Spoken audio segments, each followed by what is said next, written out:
Les objectifs financiers du précédent plan à moyen terme ont été atteints dès 2018, c'est-à-dire avec un an d'avance.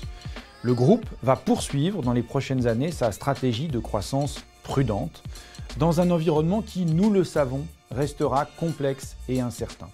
Nous espérons une remontée des taux, mais nous savons qu'elle sera sans doute limitée. Quant au coût du risque, il devrait se normaliser à environ 40 points de base pour Crédit Agricole SA à l'horizon 2022, contre seulement 23 points de base en 2018.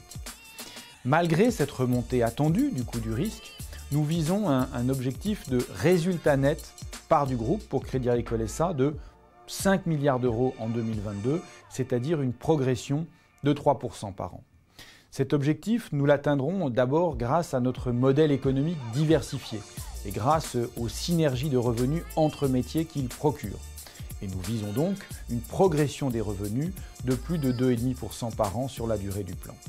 Nous visons également un coefficient d'exploitation inférieur à 60%, hors contribution au fonds de résolution unique. Quant au CET1, nous maintenons une cible inchangée à 11% après prise en compte des durcissements réglementaires de Bâle IV. Enfin, nous continuons de nous engager sur un taux de distribution de nos résultats de 50% à nos actionnaires.